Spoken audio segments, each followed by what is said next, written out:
Hello, everybody, and welcome to another edition of Inside Guns with your host, me, the Yankee Marshal.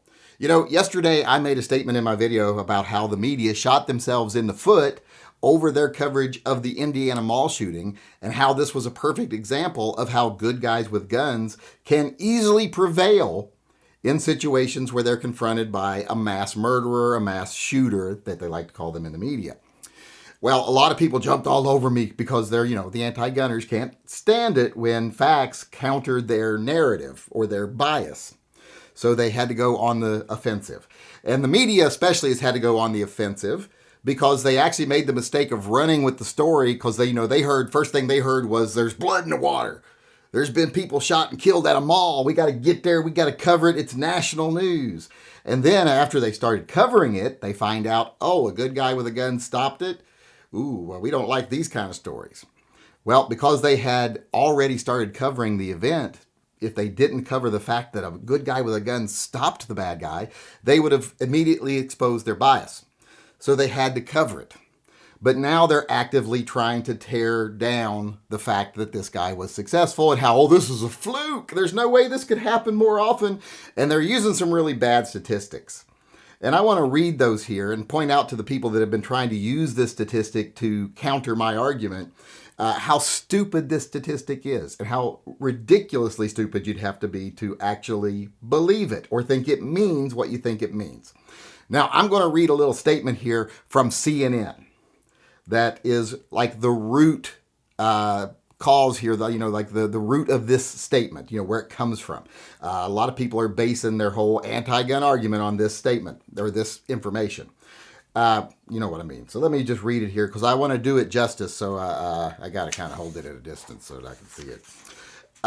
There were at least 434 active shooter attacks in the U.S. from 2000 to 2021. That's an awful long time period. According to alert data. Now, keep that in mind, alert data. Active shooter attacks were defined as those in which one or more shooters killed or attempted to kill multiple unrelated people in a populated place. Well, that doesn't make a lot of sense. That whole definition is very vague there. But of those 434 active shooter cases, an armed bystander shot the attacker in 22 of the incidents. In 10 of those, the good guy was a security guard on an off-duty police officer, alert data showed. Before we start dealing with these numbers here and how they are very misleading, let's deal with who is alert data. I had to look it up. I'd never heard of them before. Turns out alert data is Advanced Law Enforcement Rapid Response Training Center at Texas State University. So in other words, it's basically a police officer training session kind of place. They support that whole Tactitard lifestyle. I was looking at their webpage and the people that go there, and it's basically one of those places that tries to, train police officers and tell other people that if you're not trained like a police officer, you can't be successful. So you got to come take our training, one of those kind of places, like I mentioned in my video yesterday. But even putting that aside, let's deal with their data. They talked about how there was 434 active shooters. And out of that, only about 5% of the time did an armed citizen stop the occurrence. And therefore, they're saying that just shows that armed citizens aren't good at stopping mass shooters, that you're going to be unsuccessful, so don't even try. That kind of garbage. Well, for these numbers to mean anything, and believe me, I'm not an anti-statistics person. I know a lot of people out there like, statistics all lie. Well, no, people lie. Statistics tell the truth. So people will put up statistics that don't say something, and then they'll say it says that. That's when statistics are in question, when they don't defend or support the narrative. And in this case, the statistics don't support the narrative. It's not the statistics that are lying. Statistics are just math. And if you do your math right, they're correct. They just might not show what people want you to think they show. And in this case, that's the case. Because it says, only 5% of the time did an armed bystander, meaning someone that wasn't involved, someone that wasn't a target or anything else, had to be the person shooting. So we have to wonder, first off, how many times did someone that was a target like someone's boyfriend showed up and the girlfriend shot them or things like that. But that doesn't really matter all that much. But that is another thing you would have to consider before you took these numbers and started seeing how much they actually supported the narrative. But even without that, if you look at 5% of the times armed shooters stopped a bad guy. Well, if you average, I don't know what. Let's say, okay, they got stopped. They could have killed 10 more people each time. Well, that's still just bystanders 12 times. That's 120 people. That's 120 lives saved. I'd be like, wow, that's a lot of people whose lives are saved. That's pretty good. And in this statistic, at least they're not, they're trying to weed out gang and domestic violence here. That's why the study is over 21 years. Because, a lot of the lefties right now, they try to say, or the anti-gunners, they try to say, there's been 400 mass shootings this year. And most of those are domestic disputes, gang-related violence, etc. In fact, here in Oregon, we just did a study that most of the violence right now, the increased violence, is gang-related, like 75%. So that shows you how misleading the numbers are when you talk about increasing mass shootings. But like I said, they went over 21 years. That's why it took them 21 years to have 434. But like I say, 5% of the times good guys were successful. Okay, well, here's a question you have to ask yourself. Of those 434 mass shootings where people were targeted, how many times were armed people present? How many times was there a good guy with a gun there? I think you'll find out the vast majority of times there was not. There was no good guy with a gun there. So in other words, you cannot figure out how successful good guys with guns are by comparing it to the total number of shootings. You would have to say, okay, how many mass shootings or attempted mass shootings were there when there was an armed citizen present who attempted to stop them? Then you'd have to know that number to see how successful they are.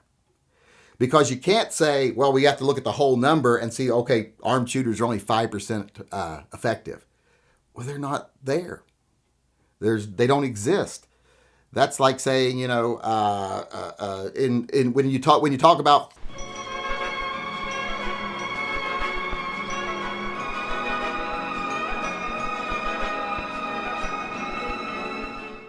that's kind of like saying over, out of 1,000 breaking and enterings in this country, only once did a guy who was breaking into a house get eaten by a tiger. So tigers are very ineffective against burglars. Well, maybe there was only one house that got broken into that had a tiger. So if you really looked at it, okay, there was only 1 out of 1,000 burglaries where a tiger was present. And in that one case, the bad guy got eaten. Well, then tigers are actually 100% effective by that statistic. But because you're comparing it to the whole, you're trying to make it look like it's insignificant. It's the same thing with good guys with guns stopping bad guys with guns. Because here's the thing, bad guys with guns are rare. Doesn't happen very often. When it does happen, they usually choose places where there's not going to be a lot of armed people. They go to schools, malls, etc., other gun-free zones where they know they'll have an advantage. So when you look at that number, 434, you would actually have to cut that down to how many of those times were actually, was there actually an armed good guy there that actually fought back.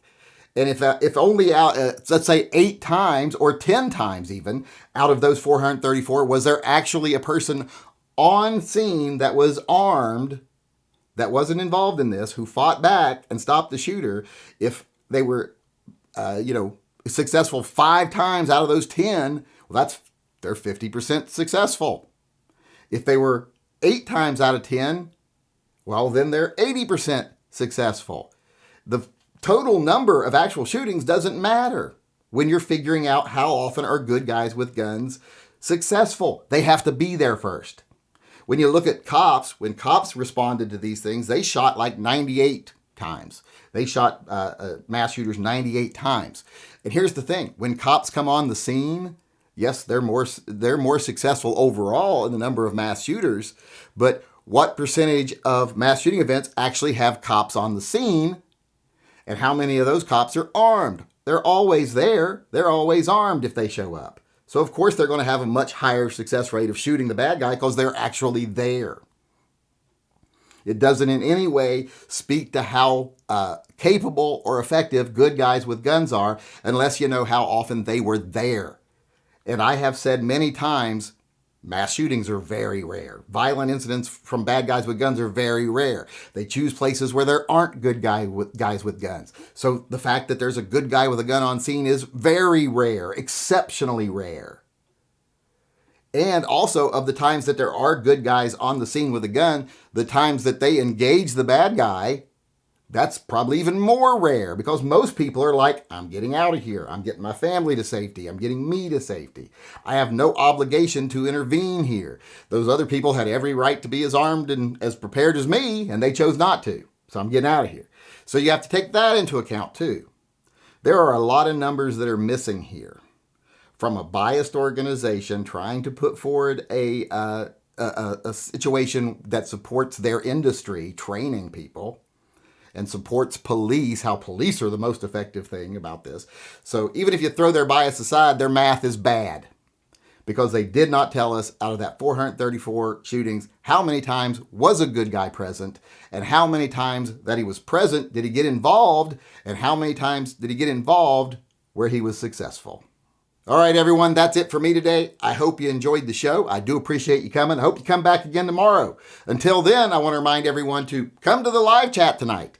If you believe what I said here is wrong, or you think you can defend the numbers from alert data or CNN, the companies, like I said, that are backtracking now, trying to find a way to demonize the event, or at least lessen the importance of the event.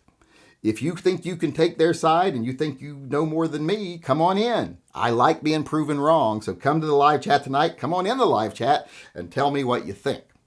Until then, I just want to remind everyone out there to remember, always carry and stay safe until I see you again.